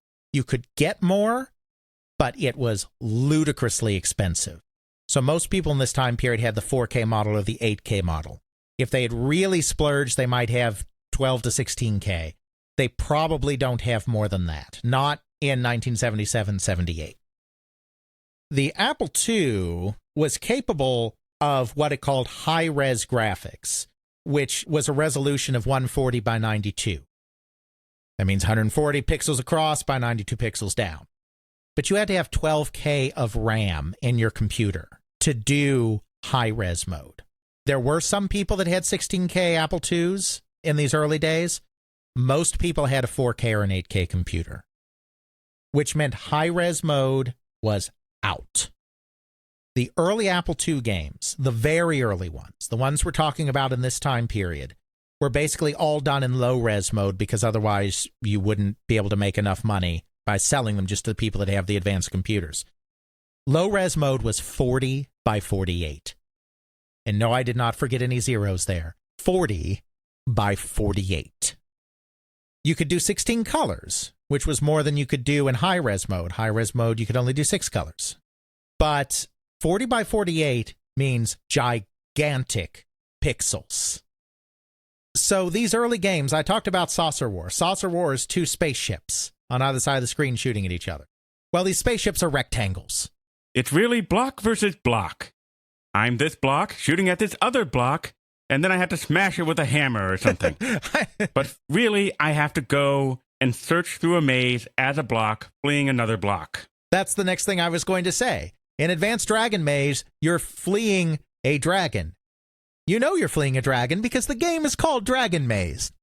You don't know it by looking at the red block that is moving through the maze on the screen. Are you sure it was red? It could have been green. I have a long, protracted history with a particular green dragon, and I don't want to repeat it. No, this one was red, but it's a block. When we say they're blocky graphics, they really are blocky graphics. Literally graphics of blocks because the pixels are gigantic, so you can't do much with that. You're basically just stacking squares on each other. The other thing you have to remember is that the inputs that the Apple II came with, as we talked about in our Apple II episode, the goal of Wozniak in creating the Apple II the way he created it, it's not the whole reason he created it, but it was kind of his benchmark for what he was doing, was to be able to play Breakout, a perfect game of Breakout on a microcomputer, a perfect adaptation. So the controls, in the very beginning, you had your keyboard, of course. The computer came with a keyboard. The only other interface device that came with an Apple II was a paddle controller. A dial, like the dials you use to control a Pong game or to control Breakout. So again, because this is the early days and this is before people are creating joysticks and mice and all sorts of other stuff that becomes widespread, these early games are mostly all controlled by a paddle controller or the keyboard. I mean, you can use like arrow keys on the keyboard. Or if it's a faster action game where you need the inputs to be smoother, you're talking about using a paddle controller. Most of these games just have gameplay where you're moving up and down or you're rotating, because that's all a paddle controller can do. Why is Saucer War 2 ships on opposite side of the screen and it's not like Space War where they're moving all around the screen? Because you're controlling it most likely with the paddle. So up, down. That's all you get. Glorified Pong. So we're talking very primitive stuff there, exactly. So Softape took from a lot of places, but probably their most prolific programmer and one of the more interesting of the early Apple II pioneers was a guy named Bob Bishop. He's not very well known today, but he was one of the very first prolific game creators on the Apple II, and he didn't work exclusively with Softape. He worked with a few early companies, but Softape ended up publishing an awful lot of his stuff, so he's worth talking about in this context here. Bishop's was actually a physics guy at the University of Wisconsin. He was actually working a summer job in the school science library. He was in physics. He wasn't in electrical engineering. He wasn't in computer science. But he was working the summer job at the science library. It's not a lot of people there. It's the summer at an academic institution. So he's reading books to pass the time, and he happens to read a textbook on Fortran. That got him kind of interested in computer stuff. So even though he's in physics, he's doing computers on the side. When he graduates, he gets a master's at UCLA. He goes and works for some hotshot Bay Area companies like Xerox, which is East Coast, but they have Bay Area offices. The good old Jet Propulsion Laboratory at NASA. Then in 1975, he's one of these guys that's reading the hobbyist magazines, and he sees these advertisements for their computer kits, and he's like, I will take myself one of those computer kits. The one he ends up buying is actually the Apple I. The Apple I did not sell many units, probably like 100 or so.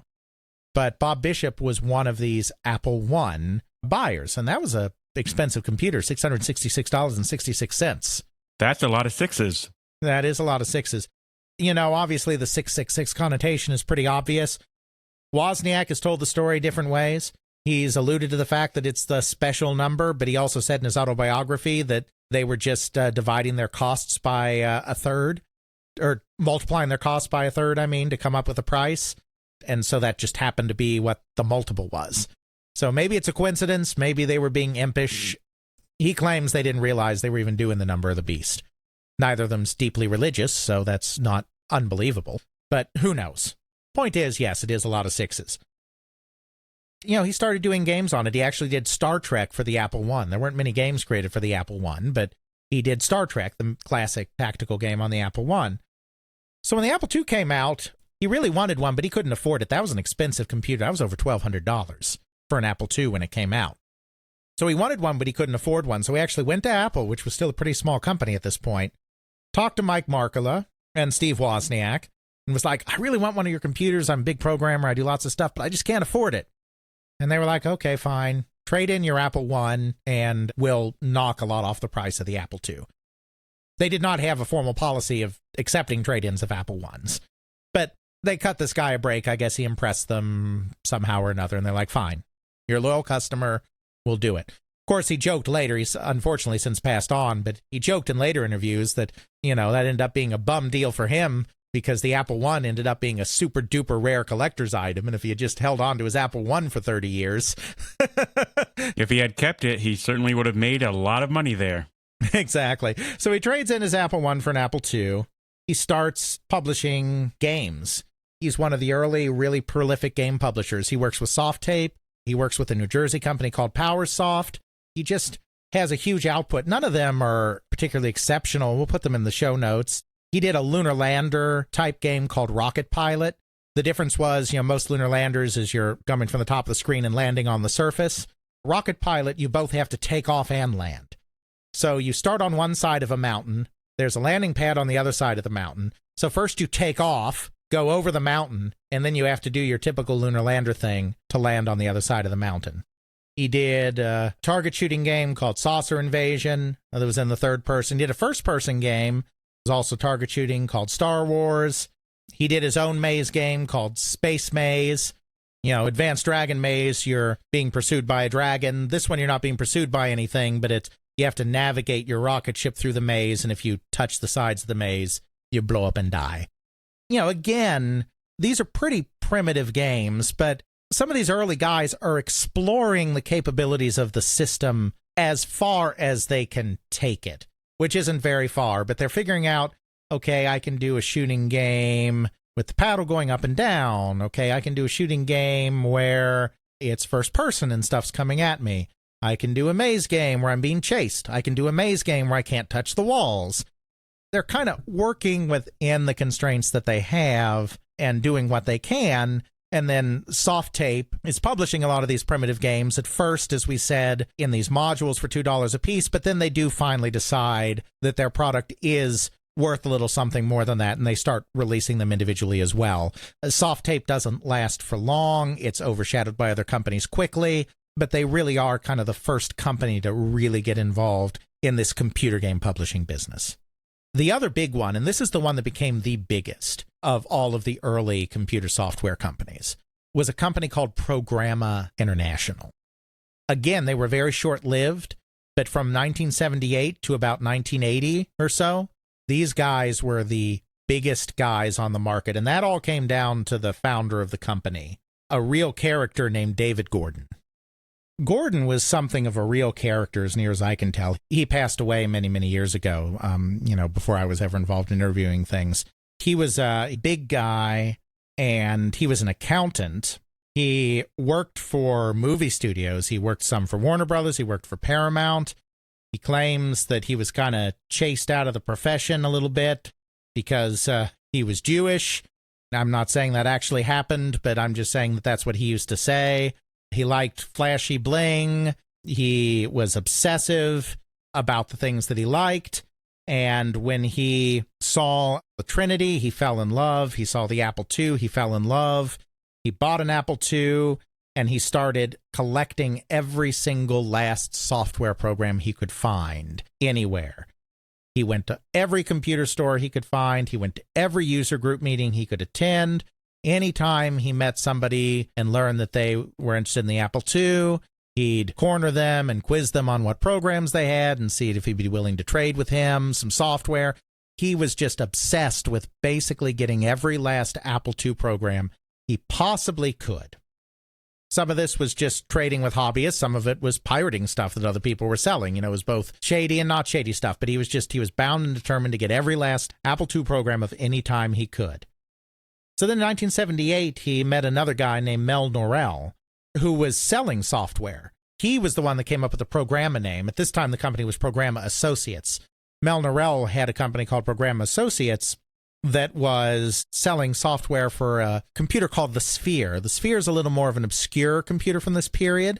It was created by a company down in Utah, but it was probably the first computer, and I say probably because, again, there's so many of these little fly-by-night companies, it's hard to say who was truly first at some things. But at least it's the first one that we know of, the first one that was known, that came integrated with a monitor and a keyboard, as the Sol 20 later did, as, of course, the Trinity later did, etc. So that made it kind of noteworthy, but it faded away very quickly for the same reason so many of the others did. It was a small company. They couldn't manufacture enough to meet demand. They had supply chain problems. They had quality control problems, etc. So, they fell apart pretty quickly. But they caught on and were a little popular for a brief period. So Mel Norrell was selling software for it. Gordon was kind of already thinking, it's like, well, I've collected all this software. Certainly some other people would be interested in the software too, and I can sell it to them. So he was kind of already gravitating towards the idea of maybe founding a company. And then when he met Mel, who already had a company selling software, he was like, hey, we got to get together. I know the Apple II market. The Sphere market, forget about that. The Apple II is huge. I know the market. I know the people. I know the circles that these people run in. Let's take your company, what you've already done, join it with my expertise. We'll call it Programma International because it sounds more impressive than Programma Associates. And we'll just sell Apple II software. So Programma was just a take everything they could find kind of company, which is actually what ended up destroying the company in the end, because David Gordon, with his obsessive collection mentality, would accept any program regardless of quality and then try to turn it around and peddle it for a few bucks, which meant that the company very quickly, even though it was the largest company because they had everything and were selling everything, it gave it a reputation for selling a lot of crappy product because they would take and sell everything. They didn't care if it was any good or not. So eventually that turned people against the company, and its more sophisticated operations came into being in 80, 81, that time period. Programma just fell apart. But in these early days, they were huge. So, of course, they were in games as well. They did utilities, productivity software, languages, interpreters, everything under the sun, but they also did games. Some examples of games they did is they did a game called Laser Turret. We talked about Saucer War earlier, where your ships are going up and down because you're using those paddle controllers. Well, Laser Turret, instead of you controlling a block on the side of the screen going up and down, you control a block in the center of the screen, and then ships are coming towards you from the outer edges of the screen, from the sides of the screen, and then you're having to rotate your gun battery, because remember, we're talking a paddle controller here. It's going up and down, or it's going left and right, not in the same time, not in the same game, but it's doing those moves, or you can do 360. In a Pong controller or a paddle controller on the VCS, if you move it a certain amount of motion to the left, it eventually stops. You can't go all the way around. Same with the right. If you move it to the right, it eventually stops because it's just meant to simulate that up and down or side-to-side movement. With the Apple, you can, as far as I know, because this game wouldn't make sense otherwise, as far as I know, you're not stopped from rotating. So you can do the 360-degree motion, but it means that you're this block stuck in the middle of the screen. You're not moving, and you're just rotating around to shoot things coming in around you. Now, I imagine with the way that the Apple II's poor resolution is, the way the gun actually points is really, really poor. You only have, maybe 8 directions you can shoot? If you're really lucky, 16? Yeah, I mean, I don't know exactly how it works since I haven't played these games, but we definitely will put it in the show notes because there is a guy, I think it's literally just one guy, that on YouTube has gone and recorded footage from a lot of these really early, really primitive Apple games. So we can see him played, and you'll see what we mean by the blocky graphics and the limited movement. But since I haven't actually gotten tactile with it, I'm not exactly sure how that works. But I think it is just 4 positions in this case. It's just you rotate it, boom, boom, boom, boom, up, down, left, right, BA start is pretty much all you have there. So yeah, we're talking really primitive graphics, really primitive movement. And again, it's just because to do high-res mode, where you actually got a half-decent screen resolution, not even a great resolution, but a half-decent one, you had to have that 12K, and very few people had 12K at this time. So that was Laser Turret. They did a game called Pirates, which was kind of an artillery duel style game, but it wasn't like a Scorched Earth or something. It wasn't quite like that. I mean, I'll just explain. So you have a gun battery on one side of the screen. There's a giant pirate ship on the other side of the screen. This giant pirate ship is made up of big blocky pixels, individual blocks. But in this case, it's a lot of blocks stitched together. It's a bigger, more impressive ship, but it's still very primitive and limited movement. This ship has a mast, again, made up of pixels. With your artillery gun, you have to whittle away at the mast. Each one of these pixels, if you hit the pixel, it disappears. You have to whittle away at the mast to destroy the masts of the pirate ship before the pirate ship, which is computer controlled and shooting back at you, completely destroys the mountain or the cliff face that you're on, which will cause your gun to fall and the game to end. So it's kind of an artillery duel. Despite what you said earlier, I would still argue that this is really very much like a primitive version of Scorch. Yeah, in a way. And there had been some artillery duel games already on mainframes, which was no doubt the inspiration for this. But this one was a little different than some of those, and it wasn't player versus player. Again, that one manages to be a little more complicated and have bigger and bolder sprites, but that's because it's slower and less action-y and whatnot. There was a guy named Chris Oberth who did some games for them. There was an early kind of luminary that actually went on then to work at Stern Electronics in the coin-op industry after that. He did some games for him as well. He did a game called Phaser Zap, which was kind of similar to that Laser Turret game, except you don't have a block in the middle. He actually created a targeting reticule, and you're moving this targeting reticule around to try to shoot ships coming in from the side. And then he did one that was a little more innovative called 3D Docking Mission. Now, this is not actually in 3D, doing 3D graphics on a 4K or 8K Apple. I mean, no, that's ridiculous. You can't do that. What he was able to do was he split the screen. he gave you a top view and a side view of a ship at the same time, side by side to each other, and then your ship's in this asteroid field.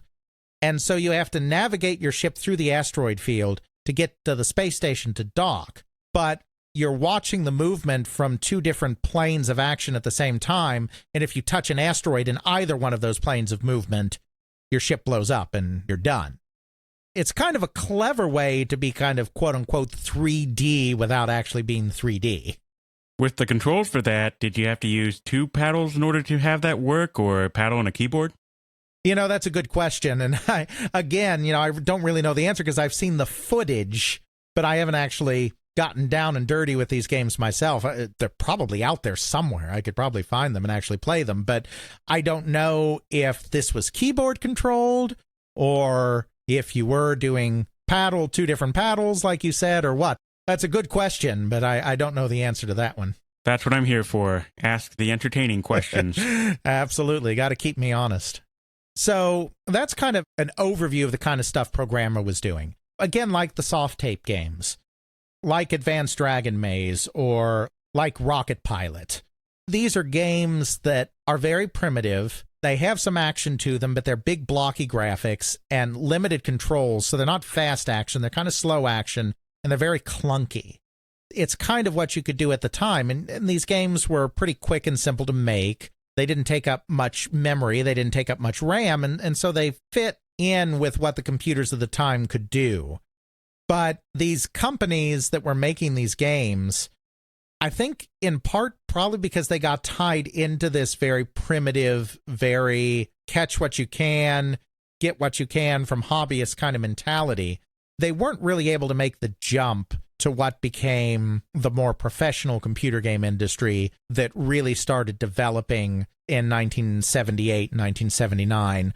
And of course, a lot of those companies went in different directions. Since action games didn't really work well on the computer, a lot of the people that were really successful got into things like adventure games, like Scott Adams did at Adventure International, or they got into dungeon crawls like Temple of Apshai at Automated Simulations. These are companies that we've talked about and done episodes on. Not Adventure International yet. We did Automated Simulations. That kind of overlaps in this period too, 78, 79, but we won't talk about that in this context. We'll kind of wrap it up there because that's really, even though it overlaps this period, it's the beginning of a new phase, and it's something we've talked about before. This is the period where instead of this mentality of, let's just see what hobbyists are doing and not worry too much about quality and just grab everything in sight, it's, I have an idea for a game. I have an idea for a more in-depth, a more interesting game, because by this time disk drives are coming in, computers with more memory are coming in, and you can do a little more with it.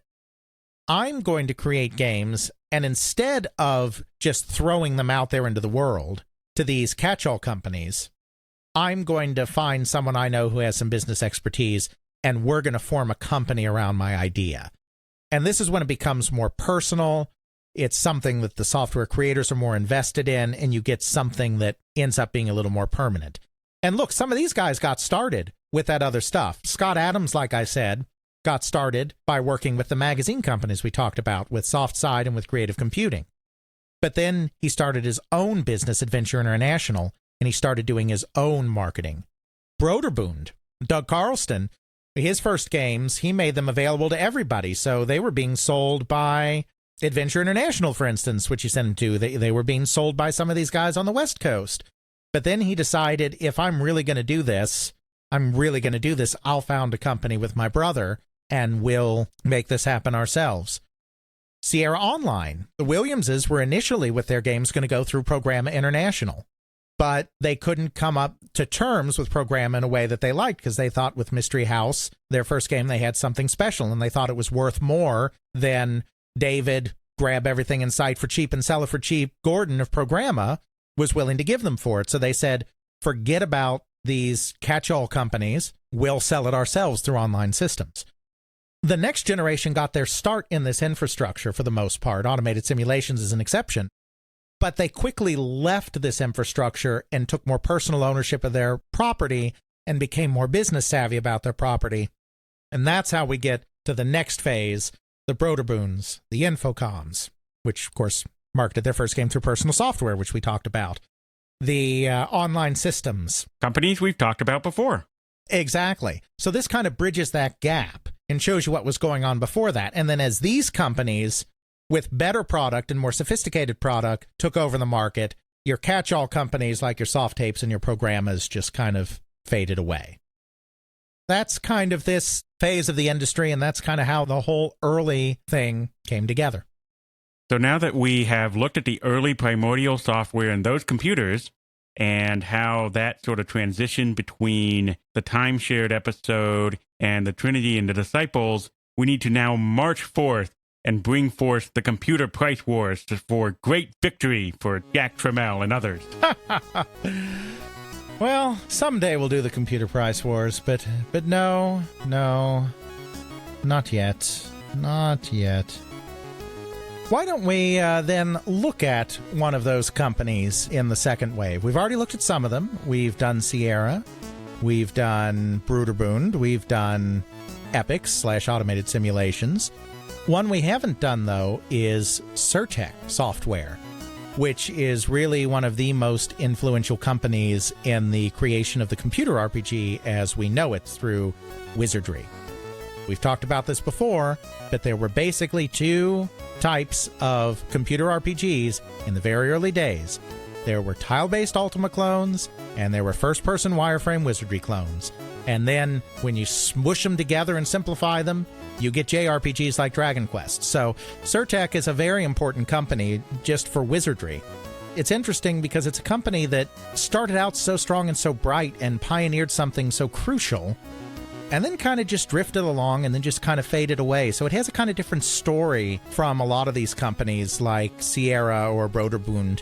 You know, Sierra tried to get too big and blew up. Broderbund tried to get big but couldn't get big enough and blew up. Surtech just kind of coasted and then just kind of faded away. It's a very different and unusual kind of story. So between Wizardry and kind of the later fate of the company, it's kind of an interesting topic that we actually haven't covered before. Sounds like it should make an interesting episode. Yep, and I've got some good info there. There's been some good stuff written about Wizardry. I've personally interviewed Robert Siratek, who was one of the co-founders of the company. Well, he actually technically joined slightly after founding, but was one of the co-runners of the company. So there's some good info to mine there, and I think we can get a good episode out of that.